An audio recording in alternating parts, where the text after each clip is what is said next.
The motor that we are using runs with a solid propellant and can be recharged for multiple launches. All the motor parts are made out of metal. However, the nozzle and the bulkhead are machined in aluminum, meanwhile the combustion chamber are fabricated using low-carbon steel tubes. The fuel is a solid propellant of the candy propellant class, and we use the KMDX type, that consists in a mixture of potassium nitrate as an oxidizer and dextrose as a fuel. The empty mass is 11 and 65 grams, and the propellant mass is 724 grams, resulting in a total mass of 1889 grams. The motor have a total impulse of 892 newton seconds and an average impulse of 411 newton seconds. In this graph, we can see the thrust and time curve. And here we have some pictures of the real motor.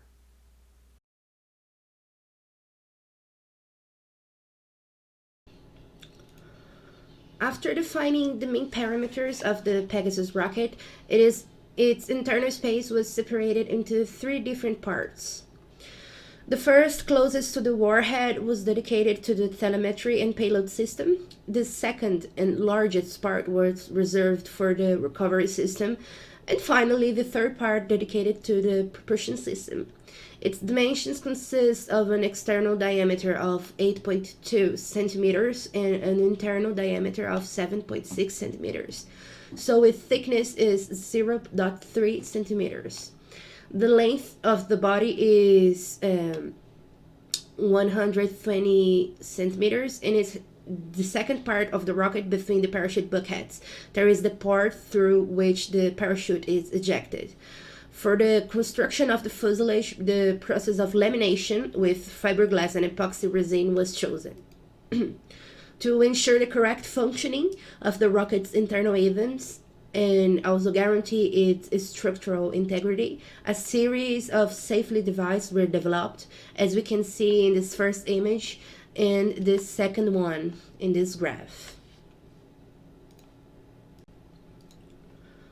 The system responsible for the recovery of the rocket is the parachute, which allows the launched rocket to land safely and effectively on the ground. For the parachute design, some parameters must be adopted in order to enable the construction of a model capable of meeting the prerequisites of the rocket to be launched. We adopted the values from a table to calculate the system, considering the acceleration of the gravity as 9.78 meters per second, drag coefficient of 1.2, and air density of 1.22 kilograms per cubic meter. Firstly, for the projection of a rocket, it is necessary to adopt a speed to be obtained. For the H100 project, we expected speeding around 80 meters per second. This speed will allow the rocket to return to the ground without problems. With this parameter adopted, we will start the calculation of the area of the parachute. For an apogee of 500 meters and for the desired speed, it is necessary that it has an external diameter of 1.5 meters and an internal diameter of 0.05 meters. Through OpenRocket, we have the total mass of the rocket for the H500 model. The mass is 7.6 kilograms after the consumption of all the propellant. With this data, we can obtain the weight force. As we already have the drag force equivalent to the weight force, we can obtain the speed and analyze whether the values are adopted for the parachute diameters are meeting the previously established speed. You can see in the graph corrects the propositions adopted, such as the drag force that is consistent with the calculated one.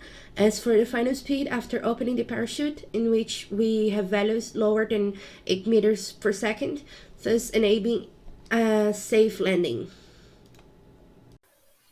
The Pegasus rocket has an avionics system composed of a BMP 280, which is a pressure, temperature, and altitude sensor, and also a gyroscope, magnetometer, and accelerometer named MPU 9250, in addition to having a GPS sensor. The standard routine of the avionics system is to collect the data, save it on a microSD, and transmit it in real time to the team in the ground through a LoRa antenna. When the apogee is reached, the parachute is released by deactivating the electromagnets that holds the side door closed. All this is controlled by an ESP32 microcontroller. The common filter payload allows us to estimate values for the data acquired from different instruments with a higher accuracy than that we would find by using each device individually. Initially, the common filters were developed and employed on the trajectory estimation for the Apollo program, and since then it has been used from flight monitoring, such as fighter jets, to AI controlled vehicles. Here at Beyond Rocket Design, we developed a filter that uses the altitude from the barometer and acceleration from the IMU to not only refine these parameters, but also to estimate the velocity, which is determined indirectly during the whole flight. This is done through a set of statistical calculations using as basis a model to predict the next state of the variables that we want to measure and the inferior data from the sensors. With this method, due to the high correlation between altitude, velocity, and acceleration, we are able to acquire very precise and reliable data from the flight.